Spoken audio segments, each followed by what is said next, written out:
नमस्कार प्रशिक्षुओं, आपका बहुत बहुत स्वागत है। शुभ संध्या का नमस्कार सभी को। आप लोग जुड़ जाइए एक बार। और अब साइंस की क्लास में डेली 20-20 प्रश्न हो रहे हैं। आप लोग बिल्कुल निश्चिंत तरीके से राजन प्लस पवन सीरीज का हमने मिक्सअप करा रखा है। आज तीसरा क्लास है साइंस के। आज 3 बजे वाला क्लास नहीं आया था। आप लोग अपना अगर संख्या बढ़ाएंगे तो जो बच्चे बोल रहे हैं सर इंग्लिश का करा दीजिए, संस्कृत का करा दीजिए। मैथ के 8 लेक्चर हो गए, मतलब 8 लेक्चर का मतलब 8 यूनिट खत्म हो गया मैथ का। आज मात्र 8 और बचे हैं। मात्र कितना दिन हुआ क्लास का? बताओ कितना दिन हुआ क्लास का भाई? आप कहते थे सर खत्म हो पाएगा कि नहीं। भाई हम 20 तारीख तक सारा का सारा सिलेबस खत्म करा देंगे, मैथ का और एसएसटी का और जो ये चल रहा है साइंस का। राजन पवन सीरीज बेहतरीन तरीके से साइंस हम ऐसा नहीं बस क्वेश्चन करा रहे हैं, उसमें डिटेल से सारी चीजें बताई जा रही हैं। 20-25 मिनट अगर रोज दे दोगे भाई, क्या घाटा हो जाएगा। अब ऐसा भी नहीं है कि आप यह सोचकर बैठ गए हो कि प्रमोट हो जाएंगे। भाई प्रमोट हो भी गए तो ये नुकसान थोड़े होगा भाई। आप लोग देखो, प्लीज आपसे रिक्वेस्ट, आप शेयर करें, स्टेटस लगाएं, हर जगह शेयर करें भाई। प्लीज आपसे रिक्वेस्ट है, विनती है।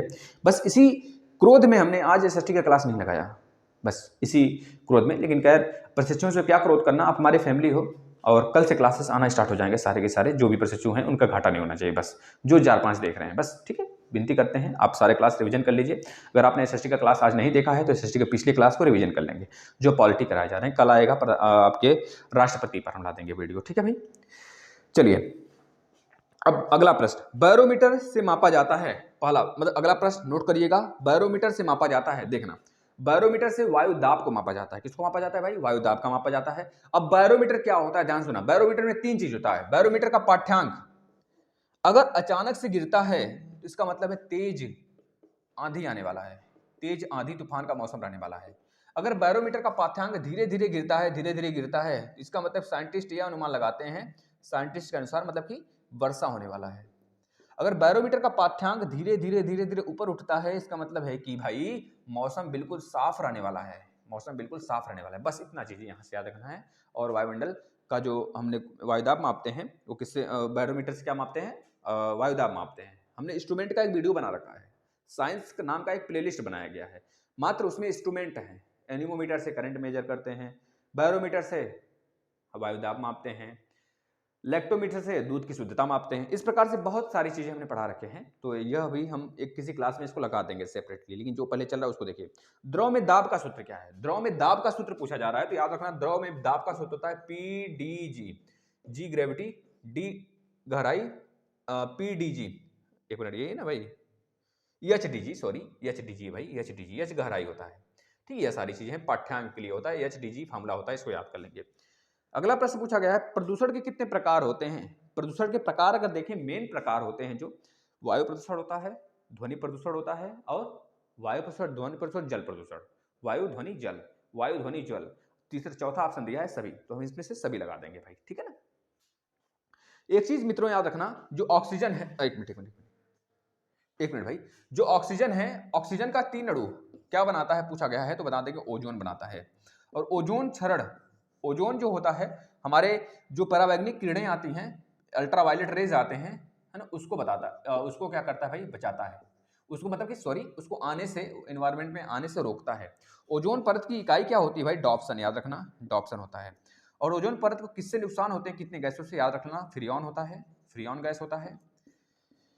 फ्रियॉन के बाद भाई CFC गैस होता है, क्लोरोफ्लोरोकार्बन होता है। इसके बाद जैसे कि थर्माकोल वाला जो कंपनी हो गई जहाँ पे थर्माकोल बनते हैं, वहाँ पर हो गया, अमोनिया हो गया। इन सब गैसों से ओजोन परत को नुकसान हो रहा है। ओजोन परत की छेद कहाँ पर है, किस महाद्वीप के ऊपर है, तो बता देंगे दक्षिणी ध्रुव में, अंटार्कटिका महाद्वीप के ऊपर है। अंटार्कटिका महाद्वीप के ऊपर है, छेद है। कोरोना काल में बताया जा रहा था कि भर गया है, तो ऐसी बात नहीं है, सिचुएशंस वैसे ही हैं।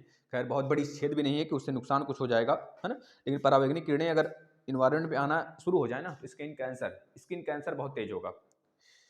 अगला देखना, वायुमंडल, सॉरी, ब्लू बेबी सिंड्रोम किसकी अधिकता से होता है? देखना, ब्लू बेबी सिंड्रोम बच्चों को होता है। बच्चों का ओठ नीला नीला हो जाता है, ओठ तो है नीला हो जाता है। क्यों भाई? ओठ से क्या करेंगे बच्चे? पानी पिएंगे। उस पानी में अगर नाइट्रोजन की मात्रा अधिक हो जाती है ना, नाइट्रोजन की मात्रा, nitrogen, hydrogen, helium, lithium, beryllium, boron, carbon, nitrogen. 7 होता है परमाणु क्रमांक, 14 होता है परमाणु भार, है ना। इलेक्ट्रॉनिक विन्यास कर दें तो 2, 8, 2, 10, 1 मिनट, 7, 5, 8, 2, 5 हो जाएगा, इलेक्ट्रॉनिक विन्यास हो जाएगा। इस तरह से कर सकते हैं, KLMN में तोड़ सकते हैं, 2n स्क्वायर के हिसाब से। लेकिन अगर बात करें नाइट्रोजन की अधिकता होने से जल में, ब्लू बेबी सिंड्रोम होता है, बच्चों को याद रखना, ब्लू बेबी सिंड्रोम हो जाता है। ठीक है ना भाई। अगला प्रश्न पूछा गया है, तरंग गति कितने प्रकार की होती है? भाई 20 प्रश्न मात्र कराएंगे, 20 बहुत है। अगर हम 30 कराने लगे ना, मात्र 4-5 दिन में ये खत्म हो जाएगा राजन पवन। 30, 40 प्रश्न। अभी तो एमसीक्यू चल रहा है, अभी कम से कम एमसीक्यू आएगा आपका 3 से 4 दिन। आराम आराम से चलने दीजिए, मैराथन भी लगा देंगे अगर सेशन बचा तो। चलिए 30 का प्रश्न कर लेते हैं ना, कम से कम 30 खत्म हो। 62 पेज हैं मिलाकर, एक पेज का, एक राजन का। हम पहुंच गए हैं 15 पेज तक। बताओ कितने दिन चलेगा? बताओ दो, आप खुद बता दो। स्पीड सही है हमारा, हम अपने हिसाब से सही चल रहे हैं। आप लोग बस पढ़ते चलिए, आप अपना कंटिन्यू दीजिए बस। तो हो गया भाई, तरंग गति कितने प्रकार की होती है? तरंग की गति 2 प्रकार की होती है। तरंग गति कितने प्रकार की होती है? 2 प्रकार की होती है। कौन कौन सी होती है? अनुदैर्ध्य गति, अनुदैर्ध्य, एक होता है अनुप्रस्थ, अनुप्रस्थ तरंगे। जो अनुदैर्ध्य तरंगे होती हैं वो केवल ध्वनि तरंगे होती हैं, ध्वनि तरंगे होती हैं, ध्वनि तरंगे होती हैं, जो कि केवल ठोस में चलती हैं भाई, मतलब केवल माध्यम में चलने वाली तरंगे होती हैं, जिसे अनुदैर्ध्य तरंगे कहते हैं। और अनुप्रस्थ तरंगे होती हैं, जो ये अनुदैर्ध्य और अनुप्रस्थ के रूप में हमारा प्रकाश तरंग चलता है। प्रकाश तरंगे जो प्रकाश होती हैं, प्रकाश तरंगे चुंबकीय तरंगे के रूप में भी होती हैं, क्योंकि हमको पता है प्रकाश द्वैती प्रकृति का होता है प्रकाश। और हमने एक सिद्धांत पढ़ा था, न्यूटन कणिका सिद्धांत। न्यूटन कणिका सिद्धांत में साफ साफ यह कहा गया है कि न्यूटन बाबा ने कहा था, न्यूटन बाबा तो पहली बात है भैया 1865 के आसपास में, 1865 में भाई ना, हाँ 1865 में इन्होंने गुरुत्वाकर्षण जी की वैल्यू निकाली थी, है ना। सालों सोचे थे यार कि जी की वैल्यू कैसे, कहाँ सेबॉस का सूरा नीचे ही गिरा, सेब क्यों नीचे ही गिरा, सालों सोचे थे, महीनों सोचे थे भाई, साइंटिस्ट थे, पागल लोग कह दिए थे इनको। लेकिन भाई याद रखना, जो अनुदैर्ध्य तरंगे होती हैं केवल ध्वनि तरंगे आती हैं उसमें। अनुदैर्ध्य तरंग, ध्वनि तरंगों को अनुदैर्ध्य तरंग कहते हैं। और अनुप्रस्थ तरंगे वह तरंगे होती हैं जिनको किसी माध्यम की आवश्यकता नहीं होती है, ठीक है भाई। और जिनको माध्यम की आवश्यकता होती है वो अनुदैर्ध्य तरंगे होती हैं। लेकिन बहुत सारे साइंटिस्ट आए, आपको पता होगा रोमर, आपने पढ़ा होगा, रोमर के सिवा एक और थे जिन्होंने प्रकाश के चाल के बारे में बताया था, है ना। 3 × 10⁸ मीटर पर सेकंड बताया था इन्होंने। तो जो अनुप्रस्थ तरंगे होती हैं वो प्रकाश तरंगे तो होती हैं, जो जिनको माध्यम की आवश्यकता नहीं होती है, जिनको माध्यम की आवश्यकता होती है वो अनुदैर्ध्य तरंगे होती हैं। लेकिन बाद में न्यूटन का कणिका सिद्धांत आता है, वगैरह वगैरह लोग आते हैं। आपको पता होगा कि हमने ध्रुवण पढ़ा है, ध्रुवण की घटनाएं प्रकाश में देखने को मिलती हैं, और व्यतिकरण की घटनाएं प्रकाश में देखने को मिलती हैं। एक होता है विवर्तन। विवर्तन जो होता है, विवर्तन में अगर कोई प्रकाश की लाइट सीधी जाती है, दीवार से लड़ती है तो ऐसे ऐसे मुड़ जाती है। अब ऐसे ऐसे कण तो मुड़ेगा नहीं, कण उसी जगह गिर जाएगा। तो इन्होंने बताया था, बहुत सारे साइंटिस्टों ने न्यूटन के कणिका सिद्धांत को फेल कर दिया था। कहा था भाई अगर हमारा प्रकाश अनुदैर्ध्य तरंग में आता तो उसमें कण के रूप में भी सारी घटनाएं होती। लेकिन बहुतों का कहना है भैया न्यूटन बाबा आप गलत हो, हमारे प्रकाश दोनों रूप में चलती है, क्योंकि प्रकाश जब चलती है तो उसमें कण के छोटे छोटे कण दिखाई देते हैं। हमको यहाँ से पता चलता है प्रकाश के चलने की गति कण के चलने की दिशा के हिसाब से है। तो इस प्रकार से उन्होंने सिद्ध किया था प्रकाश द्वैती प्रकृति का होता है, प्रकाश चुंबक के रूप में भी चलता है और कण के रूप में भी चलता है। और कण के रूप में चलने की वजह से प्रकाश के अंदर अपवर्तन, परावर्तन, ध्रुवण, विवर्तन और एक तरह से व्यतिकरण देखने को मिलता है। व्यतिकरण का मतलब एक तरह से कह लीजिए भाई, पानी में अगर कुछ चीज चमक रहा है, तेल वगैरह, तैलीय पदार्थ वगैरह, तो वो व्यतिकरण का रूप कहलाता है, व्यतिकरण का एग्जाम्पल है। ध्रुवण का मतलब यह हो गया, जैसे आप किसी देखे होंगे कि पुलिस जो चौराहे पे खड़ी रहती है रात में, ट्रक वाले अगर भागते रहते हैं तो चोनी तुरंत लाइट जलाती है, टॉर्च जलाती है, तो चोनी लगना है एक तरह से। धूप में अगर आप किसी पहाड़ी इलाके पे जा रहे होते हैं तो आपकी आंख में चोनी लगती है, चोनी लगना वही ध्रुवण की घटना होती है। ध्रुवण की घटना के कारण आपकी आंख चौंकी आ जाती है, चकाचौंध होता है, ठीक है ना। तो सारी घटनाएं होती हैं, कण के रूप में भी होती है प्रकाश में, और तरंग के रूप में, मतलब चुंबक के रूप में होती है, तरंग के रूप में भी होती है। इस प्रकार से जो प्रकाश होता है, प्रकाश तरंगे होती हैं, वो हमारा अनुदैर्ध्य प्रकृति की भी होती है, अनुप्रस्थ प्रकृति की भी होती है। ये बात याद रखना है आपको ना। अब आता है भाई आगे, कार्बन के 2 अपर रूप होते हैं। अच्छा, ये एग्जांपल, मतलब ये कार्बन के बहुत सारे अपर रूप होते हैं भाई। C60 भी होता है, C60 बकमिंस्टीन फुलरिन के नाम से जिसे जानते हैं। कोयला भी हमारा कार्बन का ही अपर रूप है, कार्बन का क्रिस्टलीय रूप है कोयला। कोल 4 प्रकार के होते हैं, हमको पता है, एंथ्रासाइट कोयला, लिग्नाइट और बिटुमिनस, और एक होता है आपका पीट कोयला। जो एंथ्रासाइट होता है उसमें लगभग 90% के ऊपर कार्बन की मात्रा होती है। जो लिग्नाइट होता है उसमें कम से कम नहीं तो 80 और 70 के बीच में कार्बन की मात्रा होती है। कार्बन परसेंटेज भाई, कार्बन परसेंटेज के हिसाब से इनको बांटा गया है ना। लिग्नाइट जो होता है इन्हें काला कोयला के नाम से जानते हैं। और जो बिटुमिनस होता है, एक मिनट, बिटुमिनस दूसरे नंबर पे आता है। बिटुमिनस को हम क्या कहते हैं, लिग्नाइट, काला कोयला के नाम जानते हैं। और लिग्नाइट तीसरे नंबर पे आता है। लिग्नाइट में जो कि कार्बन की प्रतिशतता होती है वह जो बिट्यूमिनस होता है उससे कम होता है, मतलब कि 50 से 60 के बीच में होता है, ये कह लीजिए। और इसे कहते हैं भूरा कोयला बिट्यूमिनस लिग्नाइट को। इसका पीट कोयला जो हम लोग लकड़ी वगैरह से बना लेते हैं, घर में अमूमन बन जाता है, जिससे ऊल वगैरह बनते हैं ना, वह सारी चीज़ें, जिसे हम क्या कहते हैं, ये छोटा-छोटा डालते हैं ना लोग, देखते होंगे गाँव में छोटा-छोटा ऐसे-ऐसे पूरा राखी मिला होता है, काला-काला होता है, जो चूरन की तरह होता है भाई कोयले का, उसका लोग बना के ऐसे गोल-गोल, गोल-गोल ऐसे डालते हैं, फिर उसको भट्टी में जलाते हैं। कुछ लोग अपना खाना वगैरह बनाने में यूज़ करते हैं उसका, क्या बोलते हैं उसका नाम याद नहीं आ रहा है मुझे, गाँव में लोग बनाते हैं हमारे। इसके बाद भैया आ जाइए, हाइड्रोकार्बन बना होता है। हाइड्रोकार्बन किसका बना होता है, इसका मतलब यह है, हाइड्रोकार्बन जो भैया हाइड्रोजन भी उसमें होते हैं और कार्बन भी होते हैं। अब हाइड्रोकार्बन बनाने की हमने 3 विधियां बताई थी आपको, देखिएगा 3 तरीके से हाइड्रोकार्बन बनते भाई, ध्यान से सीख लेना। मेथ एथ प्रो ब्यूट पेंट याद होगा, इन आइन, एन इन आइन, किसको किसको याद है देखना, CnH2n+2, यह होता है सिंगल बॉन्ड, इसे बोला जाता है एन। अब यहाँ पे होता है इन, CnH2n होता है, इन होता है, एक होता है CnH2n-2 होता है, इसे आइन बोला जाता है, इसमें ट्रिपल बॉन्ड होता है, इसमें ट्रिपल बॉन्ड होता है, इसमें डबल बॉन्ड होता है। अब इसमें एक चीज और आपसे आगे ही प्रश्न पूछा हुआ है कि संतृप्त हाइड्रोकार्बन किसे कहते हैं। संतृप्त हाइड्रोकार्बन वैसे हाइड्रोकार्बन होते हैं जो सिंगल बॉन्ड देते हैं, और असंतृप्त हाइड्रोकार्बन वैसे हाइड्रोकार्बन होते हैं जो कि डबल बॉन्ड और ट्रिपल बॉन्ड देते हैं, याद रख लेना।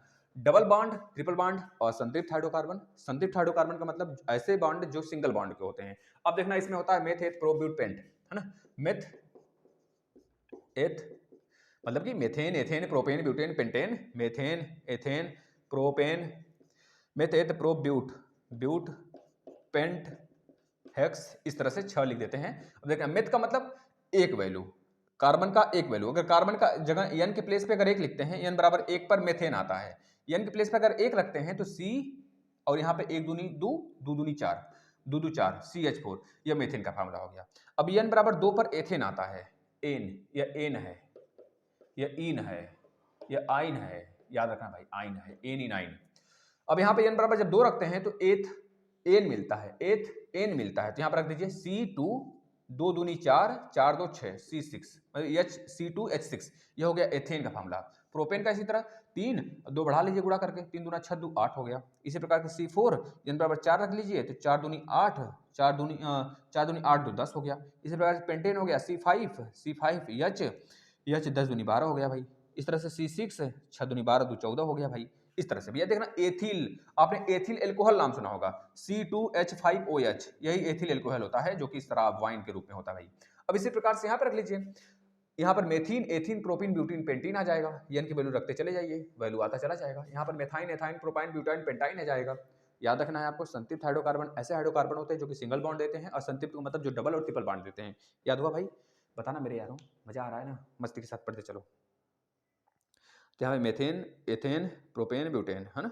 तो पूछा है संतृप्त हाइड्रोकार्बन कौन है। संतृप्त हाइड्रोकार्बन मतलब कि इसमें से कोई वैल्यू होगा, मेथेन होगा, एथेन होगा, प्रोपेन होगा, ब्यूटेन होगा, पेंटेन होगा, हेक्सेन होगा, ऑक्टेन होगा भाई, क्योंकि यहाँ पे सिंगल बॉन्ड है सब के सब। देखना कैसे सिंगल बॉन्ड है, जैसे बोले जो CH4 को हम लेते हैं, CH4 को, C ले लिए, यच इधर, यच इधर, यच इधर, यच इधर, भाई सब में सिंगल बॉन्ड है, देखना सिंगल बॉन्ड सब में है।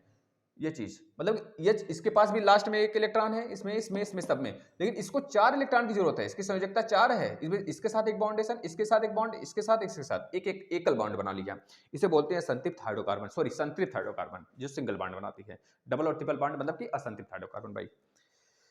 अगला प्रश्न, हर्ट्ज का मात्रक होता है भाई। हर्ट्ज किसका मात्रक होता है भाई? आवृत्ति का मात्रक होता है हर्ट्ज। हमने बताया था एक फार्मूला आपको साउंड के लिए, हमने बताया था भाई जो हमारा फ्रीक्वेंसी है वो 1/t के बराबर होगा, ये चीज बताया था आपको। एक चीज और बताया था हमने आपको, अगर पिच बढ़ता है मतलब फ्रीक्वेंसी अगर बढ़ेगी तो पिच बढ़ेगा, फ्रीक्वेंसी बढ़ेगी तो पिच बढ़ेगा, अगर फ्रीक्वेंसी घटेगी तो पिच घटेगा, ये चीज बताया था। एक चीज हमने और बताया था, अगर फ्रीक्वेंसी घटती है, फ्रीक्वेंसी बढ़ती है और फ्रीक्वेंसी बढ़ती है, पिच बढ़ता है, फ्रीक्वेंसी बढ़ती है तो पिच भी बढ़ता है। अगर पिच बढ़ेगा तो मतलब आयाम का मतलब एम्पलीट्यूड क्या होगा? कम होगा। अगर एम्पलीट्यूड कम होगा मतलब गूंज मतलब इको भी कम होगा, याद रखना। अगर फ्रीक्वेंसी घटती है तो पिच भी कम होगा, तो एम्पलीट्यूड बढ़ेगा और इको भी यानी गूंज भी बढ़ेगा। ये चीजें कॉन्सेप्ट हमने कल बताया था, आप देख लीजिएगा। इसके लिए एक हमने फॉर्मूला बताया था, लेमडा क्या होता है? तरंग दैर्ध्य होता है, जिसे दूरी बोलते हैं, डिस्टेंस बोलते हैं। और फ्रीक्वेंसी जो होता है जिसे हर्ट्ज बोलते हैं, और टाइम आवर्तकाल से बोलते हैं, सेकंड में आता है। और एक होता है वी बराबर आपको पता है दूरी बटा समय होता है। चाल बराबर दूरी बटा समय होता है। तो चाल हमने वी को जब ले लिया तो दूरी क्या हमारा लेमडा है, लेमडा, और समय का मतलब आवर्तकाल टी हो गया। अब आपसे पूछेगा भी लेमडा और फ्रीक्वेंसी में संबंध बताइए, तो आपको पता है भैया 1/t बराबर एफ होता है, तो 1/t की जगह एफ रख दीजिए यहाँ पर, 1/t की जगह, तो v equal to F into lambda आ जाएगा। यह चीजें हमने कल बता रखी थी, आज फिर से रिवाइज करा दिया। बताना भाई मजा आ रहा है ना, पढ़ते चलो मेरे यारों। बस आप लोग अपनी संख्या बढ़ा लो, देखना साइंस, ज्योग्राफी, मैथ सब कुछ बता रहे हैं ना, सब कुछ निचोड़ दे देंगे बिल्कुल फ्री। बस उम्मीद है आप अपनी संख्या बढ़ा लो मेरे यारों। डीएलएड के साथ साथ हमने यूपी टेट के क्लास दे रखे हैं, पूरे के पूरे क्लास दे रखे हैं, हर एक सब्जेक्ट के क्लास दे रखे हैं। कभी भी मौका मिल जाए ना, मैथ के 70 क्लास पड़े हुए हैं प्लेलिस्ट में, हिंदी के 50-60 क्लास पड़े हुए हैं प्लेलिस्ट में। 2 सीरीज है हिंदी का, एक महामैराथन का सीरीज है जिसमें केवल टेस्ट है, एक बेसिक क्लास का सीरीज है, ठीक है ना। और रह की बात इन्वायरमेंट का बेसिक क्लास है, इंडियन हिस्ट्री का बेसिक क्लास है, वर्ल्ड ज्योग्राफी बेसिक क्लास है, इंडियन पॉलिटी बेसिक क्लास है। बताओ क्या लोगे आप। सीडीपी का बहुत महत्वपूर्ण क्लास सबका सब पड़ा हुआ है प्लेलिस्ट में, आकर देख लेना मेरे यारों। बस आप शेयर कर देना, बस एक ही कमी रह जाती है, पता है क्या, बस आप शेयर नहीं करते हो, अन्यथा सब कुछ सही चलता है हमारे तरफ से भी आपकी तरफ से भी। हम कोई भी यह नहीं कहेंगे कि आप बहुत ही नालायक हो, शेयर नहीं करते। भाई नालायक हम क्यों कहें, हम तो सिर्फ मेहनत करने पे आते हैं, मेहनत करने पे विश्वास रखते हैं। आपका मर्जी हो तो आप शेयर करेंगे, अन्यथा आप हमारे फैमिली के मेंबर ही रहेंगे, ठीक है भाई। चलिए अगला प्रश्न देखना भाई, ध्वनि तरंगों की आवृत्ति कितनी होती है। हमने बताया था ध्वनि तरंगे वैसी तरंगे होती हैं जिसको मनुष्य सुन सकता है। अगर मनुष्य सुन सकता है यानी कि 20 हर्ट्ज से लेकर 20,000 हर्ट्ज तक, 20,000 हर्ट्ज तक होगा, इसे ऑडिएबल साउंड बोला जाता है। जो WHO है, आपको पता है WHO वर्ल्ड हेल्थ ऑर्गेनाइजेशन, जिसकी स्थापना हुआ था 1948 में हुआ था, 7 अप्रैल 1948 में होता है। इसका हेडक्वार्टर जिनेवा में है, जिनेवा स्विट्जरलैंड के जिनेवा मतलब कि स्विट्जरलैंड में पड़ता है जिनेवा भाई, वहां पर है, ठीक है ना। अब देखना 1948 में हुआ था, जो WHO इन्होंने एक मानक तय किया है 45 डेसिबल। डेसिबल जो होता है ध्वनि के मापन का इकाई है, डेसिबल याद रखना भाई, डेसिबल, डॉप्सन नहीं, डॉप्सन ओजोन परत की इकाई है, डेसिबल ध्वनि की इकाई है। अब जो डेसिबल है भाई, इनको 45 सेट किया गया है WHO द्वारा। अगर 45 डेसिबल से ज्यादा हम साउंड सुनते हैं तो पागल हो जाएंगे, हम बहरे हो जाएंगे, हमारा कान खराब हो जाएगा, ये सारी चीजें, ठीक है ना। और जो हम मानक है 20 हर्ट्ज से लेकर 20,000 हर्ट्ज तक ही साउंड हम सुन सकते हैं, यानी 20 हर्ट्ज से लेकर 20 किलो हर्ट्ज भी बोलते हैं इसे, याद रखना, इसे ऑडिबल साउंड बोलते हैं। इसको बेसिक देखना है, कल वाला क्लास देख लेगा, कल हमने बता रखे हैं। एल्कीन उदाहरण भाई, एल्कीन किसका उदाहरण है, इन, एल्कीन, इन, एल्कीन, इन, बताना किस में आ रहा है, मेथेन में आ रहा है, नहीं एथेन में आ रहा है, नहीं एल्थिलीन में आ रहा है, तो एथिलीन से ही तो बना है भाई एल्कीन, तो याद रखना 20 का सही हो जाएगा। एल्काइन का उदाहरण है, एल्काइन, आइन, आइन, आइन, एल्काइन, आइन आ रहा है भाई, मेथाइन, एथाइन, प्रोपाइन, बिटाइन, पेंटाइन। अगर बोल दे एल्काइन का उदाहरण है, ऑप्शन नंबर ए दे दिया है आपको, एसिटिलीन, एसिटिलीन दे दिया है, एसिटिलीन दिया है। ऑप्शन नंबर बी दिया है आपको मेथेन, ऑप्शन नंबर सी दिया है एथेन, और ऑप्शन नंबर डी दिया है आपको कोई नहीं, इनमें से कोई, नन ऑफ दीज। तो बताना भाई किसका एग्जांपल है, क्या हमने बोला एल्काइन किसका एग्जांपल है भाई, एल्काइन एसिटिलीन का ही तो एग्जांपल है भाई, साफ साफ है।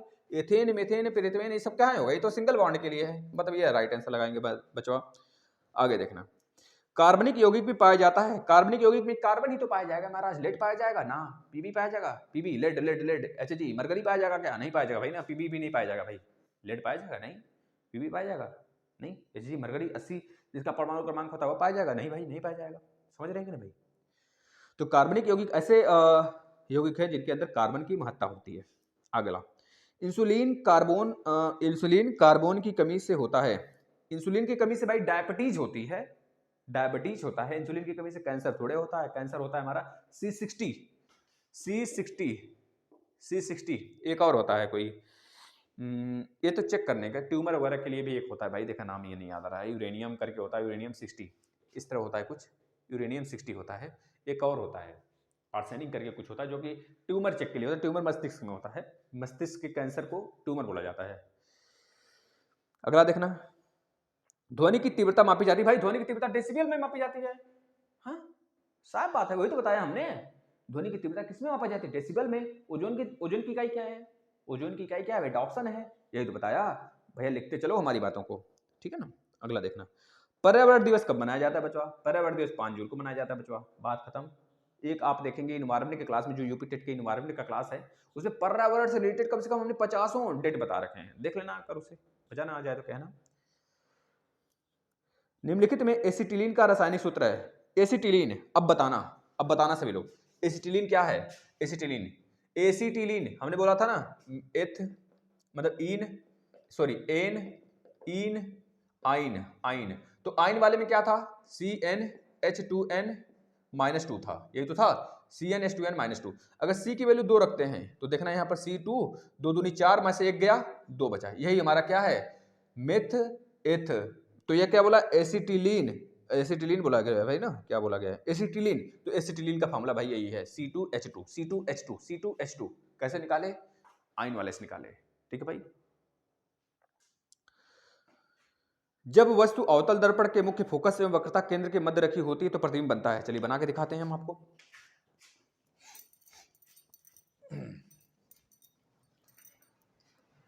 जब वस्तु, देखना पहले अवतल दर्पण बना लेते हैं। अवतल दर्पण हमने बताया था भाई, अवतल दर्पण में क्या होगा? बाहर का पृष्ठ कलई किया गया होगा, अंतर परावर्तक पृष्ठ होगा, अंदर क्या होगा? परावर्तक पृष्ठ होगा। यह हमारा मुख्य अक्ष होगा, यहाँ पर हमारा क्या होगा? पोल होगा, यहीं पर हमारा क्या होगा? फोकस होगा, यहाँ पर हमारा क्या होगा? वक्रता केंद्र होगा, सी। ठीक है भाई। अब बोला जा रहा है, देखना, इसको मान लेते हैं एम और एन है हमारा, ठीक है भाई। बस पढ़ते चलो, लास्ट में बहुत धाकड़ तरीके से रिवीजन कराएंगे, पहले प्रश्न खत्म हो जाने दीजिए पूरा का पूरा, ठीक है भाई। जब वस्तु अवतल दर्पण के सम्मुख, अवतल दर्पण के मुख्य अक्ष, मुख्य फोकस एवं वक्रता केंद्र के मध्य रखा है, मुख्य फोकस और वक्रता केंद्र के मध्य अगर वस्तु रखा गया है तो प्रतिबिंब कहां बनेगा? महाराज देखना, पहली बात है कि हमारा वास्तविक प्रतिबिंब जाहिर सी बात आएगा, यहां से टकराया, यहां से टकराने के बाद एक हमारा फोकस से होकर जाता है, एक सी से होकर जाता है, तो कहां बनेगा प्रतिबिंब? कहां बनेगा भाई? प्रतिबिंब उल्टा बनेगा, उल्टा बनेगा, उल्टा बनेगा, वस्तु से बड़ा बनेगा, वस्तु से बड़ा बनेगा, अनंत और वक्रता केंद्र के बीच में बनेगा, अनंत, अनंत और वक्रता केंद्र के बीच में बनेगा, वक्रता केंद्र के बीच में बनेगा, ठीक है बस। और वास्तविक बनेगा, वास्तविक बनेगा भाई, वास्तविक इमेज बनेगा, बस इतनी चीजें याद रखना है। सारा का सारा इमेज बनवा देगा, चलो बना देते हैं भाई। देखना दर्पण का सारा इमेज आप कर लो, दर्पण वाला ना। दर्पण में सबसे पहला अवतल दर्पण का करते हैं। अवतल दर्पण में पहले सबका इमेज बना लीजिए फटाफट आप सभी लोग।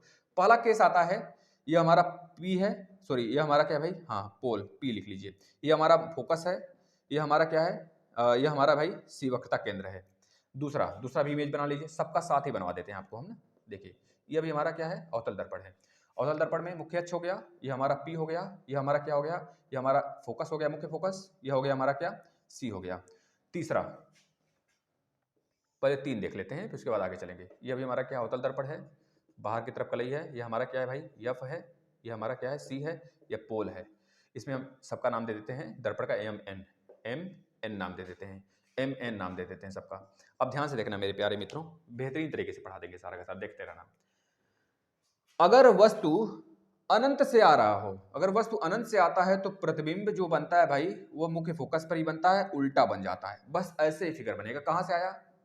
अनंत से आया, अनंत से आया, टकराया दर्पण पर, टकराने के बाद मुख्य फोकस से होकर चला गया। तो यानी कि जो प्रतिबिंब बना है वस्तु कहां पर है? अनंत पर, अनंत पर वस्तु है, अनंत पर वस्तु कहां पर है? अनंत पर है, अनंत पर वस्तु अनंत पर होगा। और जो वस्तु का प्रतिबिंब बनेगा वो कैसा बनेगा? उल्टा बनेगा, बहुत ही तुच्छ बनेगा, पॉइंट के आकार का बनेगा, छोटा बनेगा, बहुत छोटा लिख लेना यहां पर, बहुत छोटा बनेगा। इसके बाद उल्टा बनेगा, बहुत छोटा बनेगा, वास्तविक बनेगा, वास्तविक बनेगा, और कहां बनेगा? मुख्य फोकस पर बनेगा, मुख्य फोकस पर। लिखते चलिए, 6 इमेज बनेंगे इसमें, मुख्य फोकस पर बनेगा, याद रखना भाई, वास्तविक मुख्य फोकस पर। इसमें देखना, अब इस बार जो वस्तु होगा वह वक्रता केंद्र और अनंत के बीच में रखेंगे, वक्रता केंद्र यानी सी और अनंत के बीच में, अनंत के बीच में इस बार वस्तु है, तो टकराएगा जब यहां पर, टकराने के बाद मुख्य फोकस से होकर जाएगा, एक हमारा सी से होकर जाएगा। तो इस बार जो इमेज बनेगा वो सी और एफ के बीच में बनेगा भाई, सी और एफ के बीच में उल्टा बनेगा, वास्तविक बनेगा, वास्तविक बनेगा, उल्टा वास्तविक, उल्टा वास्तविक सी और एफ के बीच में बनेगा, और वस्तु से छोटा बनेगा, वस्तु से छोटा बनेगा, छोटा बनेगा भाई, याद रखना। इसके बाद तीसरा कंडीशन, इस बार सी पर ही रख देंगे वस्तु। जब सी पर रखेंगे तो यहां पर टकराने के बाद यह यहां से ऐसे आएगा भाई, आपको पता है कोई मुख्य अक्ष के समांतर आता है तो फोकस होकर जाता है, और एक तो सी पर ही है तो सी पर ही बनेगा, मतलब कि वस्तु प्रतिबिंब के बराबर बनेगा। इस बार लिखना उल्टा बनेगा, इमेज उल्टा बनेगा, वस्तु के बराबर बनेगा, बराबर बनेगा, और वस्तु के बराबर उल्टा बनेगा, इसके बाद वास्तविक बनेगा, वास्तविक बनेगा, और कहाँ बनेगा? सी पर ही बनेगा, वक्रता केंद्र पर ही बनेगा। बताना तीनों समझ में आ गया? नहीं समझ में आया इसकी शॉट ले लीजिए फटाफट। अगला चलते हैं, कल लेंस वाला बना देंगे, है ना, कल लेंस वाला बना देंगे। मित्रों प्लीज आपसे विनती है कि आप शेयर करिए, न धमाल मचा देना, कहना मजा ना आ जाए कहना। 3 हो गया, इसके बाद 3 और इमेज बनेंगे, क्योंकि 6 इमेज बनते हैं अवतल दर्पण में, अवतल दर्पण में 6 इमेज बनते हैं। यह मुख्य फोकस हो गया। प्रकाश का, लाइट का एक बेहतरीन चैप्टर लेकर आएंगे, देखना मजा ना आ जाए कहना। लाइट का ना एक बेहतरीन चैप्टर लेकर आएंगे, एक लेंस के लिए, एक दर्पण के लिए। अब देखना, अब हमने सी तक रख लिया था, यह सी है, यह पी है हमारा, यह एफ है, यह एम और एन हमारा दर्पण हो गया। यह हमारा सी है, यह एफ है, यह हमारा एम और एन दर्पण हो गया। यह सी है, यह एफ है, यह एफ है, यह पी है, पोल है, पोल जिसे ध्रुव बोलते हैं।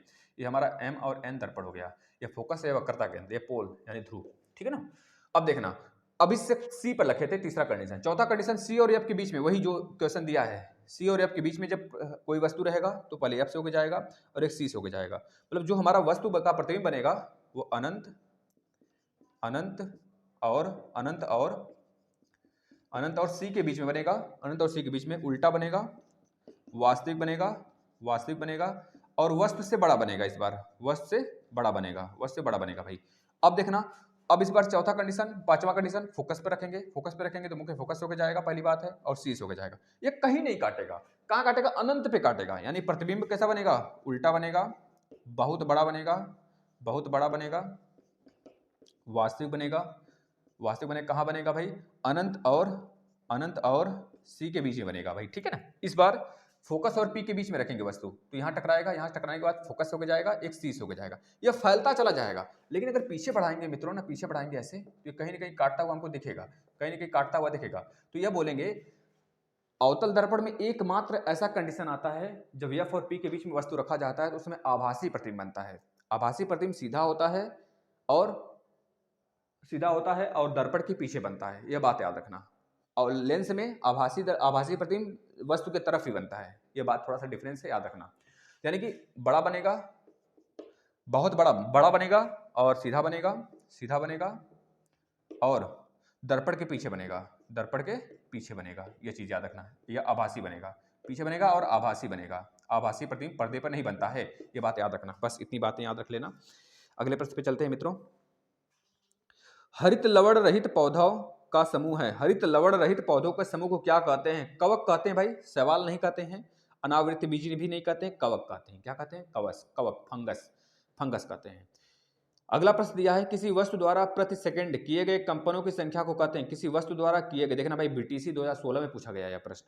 किसी वस्तु द्वारा प्रति सेकंड किए गए कंपनों की संख्या को क्या कहते हैं भाई? आवृत्ति कहते हैं। बताया है कि नहीं बताएं? ऊपर बताना मित्रों, झूठ नहीं। वायुदाब आरोपित करता है, वायुदाब क्या आरोपित करता है? अब वायुदाब चारों तरफ आरोपित करता है भाई। आप कहां पे खड़े हो? आपकी तरफ हवाएं हैं, आप भले ही सोचते हो हमारे आसपास हवाएं नहीं है, हमें ठंड नहीं लग रही है, बिना हवा के आप सुरक्षित हो ही नहीं सकते। आप महकने लगोगे, आप बदबू करने लगोगे, आपको घुटन होने लगेगा, आप सांस नहीं ले पाओगे, समझ रहे हैं ना। बल्कि गर्म हवा ऊपर उठ जाती है और ठंडी हवा नीचे आ जाती है, ये बात होता है। इस वजह से हम रोशनदान ऊपर लगाते हैं, खिड़की नीचे लगाते हैं, जिससे कि ठंडी हवाएं नीचे से आ सकें और गर्म हवा ऊपर से जा सकें। यह बात याद रखना भाई ना, याद रखना। आगे देखना, निम्नलिखित में से अक्रिस्टलीय कार्बन के अपर रूप हैं। देखना, क्रिस्टलीय रूप कौन कौन से होते हैं? क्रिस्टलीय रूप मतलब ऐसा सेफ, क्रिस्टलीय का मतलब कार्बन के दो प्रकार होते हैं, एक अक्रिस्टलीय, एक क्रिस्टलीय। क्रिस्टलीय का मतलब ऐसा रूप कार्बन का जिसे हम एक सेफ में पाते हैं, जैसे हीरे का, डायमंड का एक सेफ होता है। हीरे देखोगे आप पहचान जाओगे, हाँ हीरा है। कोयला देखोगे, हाँ कोयला है। ग्रेफाइट देखोगे, हाँ ग्रेफाइट है। बकमिस्टीन फुलरिन देखोगे, फुटबॉल के आकार का होता है, C60, वह देखोगे तो कहोगे हाँ भाई यह सही है, हम पहचान लेंगे इसको कभी भी देखेंगे तो। यह सारे के सारे एक टाइप हैं, जैसे बोलेंगे यह मार्कर है तो आपको हाँ मार्कर है भाई, ऐसे ही मार्कर बनता है, इसके सिवा कोई मार्कर नहीं बनता है। अगर इतनी चुक्की लेकर आएंगे, कहोगे भाई ये क्या है, तो बोलोगे भैया ये क्या है, हमको पता ही नहीं क्या है। अगर उससे लिखेंगे तो कहोगे भाई मार्कर है, तो कहोगे नहीं भाई मार्कर नहीं है। मतलब कि आपको पता है आकार फिक्स है, आकार फिक्स यानी कि क्रिस्टलीय रूप, आकार फिक्स नहीं है यानी कि अक्रिस्टलीय रूप। इसी प्रकार से कार्बन में भी, कार्बन में जो आकार फिक्स नहीं होते, जैसे कि बात करें पेट्रोल का, डीजल का, कोक का, और पीट का, जो देखते हैं पीच का, तो इन सब का आकार फिक्स नहीं होता, लेकिन ये भी कार्बन होते हैं। जैसे वैसलीन हो गया, ये भी कार्बन होते हैं। साबुन हो गया, जो पेट्रोलियम जेली हो गया, ये सब बनते हैं। ये सब क्रिस्टली नहीं हो गए, अक्रिस्टली रूप हैं। तो ऐसे रूप जो कि जिनका रूप आकार फिक्स ना हो उसे अक्रिस्टली कार्बन बोलते हैं। बस इतना याद रखना है भाई। कुक्कुट पालन संबंधित है भाई। कुक्कुट पालन किससे संबंधित है? मुर्गी से। मुर्गी पालते, कुक्कुट नहीं पालते। कुक्कुट का मतलब, कुक्कुट पालन मतलब मुर्गी पालन है, याद रखना। एक दोलन पूरा करने में लगा हुआ समय क्या कहलाता है? एक दोलन पूरा करने में लगा हुआ समय आवर्तकाल कहलाता है। इस वजह से बोलते हैं F = 1/t। ठीक है, अगला तरंग दैर्ध्य लेम्डा, आवृत्ति n तथा तरंग चाल में संबंध बताइए। भाई बताएं कि नहीं बताए हैं? आवृत्ति f या फिर बोलिए n बोलिए, और तरंग दैर्ध्य लेम्डा बोलिए, या फिर चाल v बोलिए। इसमें संबंध हमने बताया कि नहीं बताया भाई? बताया है, v = लेम्डा इंटू एफ। बताया कि नहीं भाई? यही आंसर सही होगा, जो ऑप्शन में यह होगा वह सही हो जाएगा आपका। या फिर इसे एक तरीके से और लिख सकते हैं आप, v = λ/t, क्योंकि फ्रीक्वेंसी = क्या होता है? 1/t होता है। 1/t एफ के प्लेस पर रख देंगे तो यह आ जाएगा, बताना बस। इसके बाद ddT क्या होता है? पहले प्लास्टिक। प्लास्टिक कितने प्रकार के होते हैं भाई? प्लास्टिक हमारे दो प्रकार के होते हैं, एक प्लास्टिक्स होते हैं, एक भैया प्लास्टिक सेटिंग प्लास्टिक होते हैं, एक नॉन सेटिंग। मतलब प्लास्टिक दो प्रकार के होते हैं, जिसको एक तरह से बता रहे हैं, मतलब कि बता रहे हैं भैया, रुक जाना। थर्मोसेटिंग प्लास्टिक और non thermosetting plastic. Thermosetting plastic और नॉन थर्मोसेटिंग प्लास्टिक, हाँ दो होते हैं। थर्मोसेटिंग प्लास्टिक वह प्लास्टिक होते हैं जो एक बार सेट हो जाते हैं, दोबारा उनका दूसरे रूप में नहीं चेंज किया जा सकता। जैसे कि बात करें टेलीफोन का प्लास्टिक, उसे एक बार, जैसे बैकेलाइट हो गया, ये थर्मोसेटिंग प्लास्टिक है। एक बार सेट हो गए, दोबारा इनको अगर पिलाकर दूसरा वस्तु बनाएंगे तो नहीं बनेगा। एक होता है नॉन थर्मोसेटिंग प्लास्टिक, मतलब कि जैसे बात करें प्लास्टिक है, कोई देखते हैं ना गाँव में प्लास्टिक बटोरते हैं, गाँव में जो कूड़े बटोरने वाले लोग होते हैं वो आते हैं, प्लास्टिक खोजते हैं। प्लास्टिक क्यों बटोरते हैं? क्योंकि प्लास्टिक का यूज होता है। मोटा प्लास्टिक देखते हैं लोग नहीं यूज करते हैं ज़्यादा, क्योंकि एक बार उसे पिघला देंगे तो उसका कोई रूप बनेगा नहीं, काला हो जाएगा। जैसे कि बैकेलाइट्स हो गया, और जैसे मार्कर का हो गया, इसको पिघला देंगे काला हो जाएगा, इसका कोई दूसरा आकार नहीं बना पाएंगे, मुश्किल से बनेगा कोई, है ना। लेकिन जो हल्के प्लास्टिक होते हैं, नरम प्लास्टिक होते हैं, उनसे दूसरा आकार बनाया जा सकता है, उसे नॉन थर्मोसेटिंग बोलते हैं। दो प्रकार के होते हैं, थर्मोसेटिंग, नॉन थर्मोसेटिंग, यानी प्लास्टिक के दो रूप होते हैं भाई, ठीक है ना। इसके बाद अगला डीडीटी क्या है भाई? डीडीटी क्या है? डीडीटी भैया खरपतवार नाशी भी है और कीटनाशी भी होता है। डीडीटी जो कीटनाशी हम लोग देखते हैं ना, गमक्सीन वगैरह छिड़कते हैं ना खेतों में कीटनाशक दवा के रूप में, वही चीज होता है। इसके बाद 2,4-D है। 2,4-D भैया एक तरह से कह लीजिए यह खरपतवार नाशी है। इस प्रकार से लिखा रहेगा 2-4D। यह क्या है? तो बोलेंगे खरपतवार नाशी है। ये चीज याद रखना बस। लास्ट, अब कल से 71 से करेंगे। वायु प्रदूषण का सूचक है। वायु प्रदूषण का सूचक क्या है भाई? हमने बताया था लाइकेन। लाइकेन इन्वायरमेंट पे एक ऐसा एलिमेंट्स है जो कि पीला कलर का होने लगेगा, नीला कलर का होने लगेगा, ज्यादा प्रदूषण हो जाएगा तो लाइकेन। लाइकेन एक नेचुरल तत्व है जो कि नेचर में प्रदूषण का सूचक बताता है। 71 तक हो गया। अम्ल वर्षा का कारण है भाई। अम्ल वर्षा का कारण क्या है भाई? अम्ल वर्षा का कारण भाई वायु प्रदूषण है। उसमें हमारा ऑक्सीजन के साथ यस सल्फर क्रिया करने लगता है, नाइट्रोजन क्रिया करने लगता है, ऑक्सीजन क्रिया करने लगता है, CO2 बनाता है कार्बन के साथ, सॉरी ऑक्सीजन के साथ मिलकर CO2 बन जाएगा, N2O nitrous oxide, sulphur dioxide, ये सारे चीज बनने लगते हैं। तो ये हमारा जैसे लेड हो गया, अमोनिया हो गया, वाटर वेपर गैस हो गए, है ना, ये सारी गैस जो है हमारी क्या है, हमारे प्रदूषण को बढ़ाती हैं, यानी कि वायु प्रदूषण करती हैं। ये बात याद रखना। कल से मतलब अम्ल वर्षा कराती हैं, जिसमें ताजमहल हमारा कैसा हो गया भाई? बिल्कुल कह लीजिए कि पीले कलर का। हमने कल बताया था आपको 1987 का घटना और 1997 का घटना, दो घटना बताया था हमने। 1987 में हुआ था भाई, दो प्रोटोकॉल होते हैं, एक क्योटो प्रोटोकॉल होता है 1997 में। क्योटो प्रोटोकॉल जापान का है, इसमें कि इसमें अपने भविष्य मतलब एक तरह से कह लीजिए भैया, इसमें ओजोन संरक्षण के लिए बात हुआ था। ओजोन संरक्षण यानी कि इसको क्या कहते हैं भाई? कनाडा में मॉन्ट्रियल प्रोटोकॉल, मॉन्ट्रियल प्रोटोकॉल के नाम से जानते हैं। इसमें COP के रूप में हर साल जो है, हर 2 साल पे 3 साल पे सभाएं बैठती रहती हैं। तो 1987 में मॉन्ट्रियल प्रोटोकॉल होता है, जिसमें कि यह पूरे विश्व द्वारा यह सारी चीज़ें सुनिश्चित करी गई थी कि हम जो CFC है उसका प्रोडक्शन बंद कर देंगे, है ना। तो बंद हो गया था 2000 तक, लेकिन फिर से उसके जगह एक आ गया है फ्रीऑन, जो हम लोग AC में, कूलर में नहीं, AC में और फ्रिज वगैरह में यूज करते हैं, थर्माकोल वगैरह बनाने में यूज करते हैं, है ना। तो अभी एक तरह से प्रदूषण ही है, उसके जगह नया रूप ले लिया है। कहा जाता है ना, विनाश काले विपरीत बुद्धि। एक चीज गया, उसी का निर्माण दूसरा कर ले भाई, उसको बंद किए दूसरा बना लिए, बस बात खत्म, और क्या। तो इस तरह से, और जो ये क्योटो प्रोटोकॉल है भाई, क्योटो प्रोटोकॉल हमारा जो हुआ था यही, ये तो ओजोन परत के लिए हुआ था, ओजोन परत के लिए, है ना। और यह जो हुआ था भाई ये ओजोन परत के संरक्षण वाला था। और ये हमारा था ग्रीन हरित प्रभाव के लिए क्योटो प्रोटोकॉल, जिसमें कि ताजमहल जो है पीला पड़ रहा है। तो इस तरह से याद रखना, हमने इन्वायरमेंट का सेक्शन एक बनाया हुआ है, प्लेलिस्ट यूपी टेट के लिए, आकर देख लेना, मजा ना आ जाए तो कहना। बस आज इतना बहुत है, कल से स्टार्ट करेंगे भाई, अपनी संख्या बढ़ाइए, कल 73वां क्वेश्चन से स्टार्ट करेंगे, पेज नंबर 10 से, पेज नंबर 11 से, ठीक है भाई। 62 पेज हैं, अगर 10 पेज 3 दिन में खत्म हो रहे हैं तो 10 चक्का 60, 10 चक्का 60 मतलब कि 6 18 भाई, 18 तारीख तक, 18-20 तारीख तक आपके सिलेबस मतलब कि राजन सीरीज पवन सीरीज हम खत्म कर देंगे, घबराना मत, ठीक है भाई। बस पढ़ते चलना, मजा आ रहा है, मस्ती के साथ शेयर करना, लाइक कर देना, शेयर कर देना, स्टेटस लगा देना। और पिछला आज एसएसटी का क्लास नहीं आया था, आपसे विनती है कि एसएसटी क्लास जो 8-9 आ चुके हैं उसको रिवीजन करिए। कल प्रेसिडेंट पर आएंगे, क्लास रेगुलर आएगा, आप मनोबल अपना डाउन नहीं करेंगे, पढ़ते चलिए, सिलेबस अपने समय पे खत्म होगा। धन्यवाद।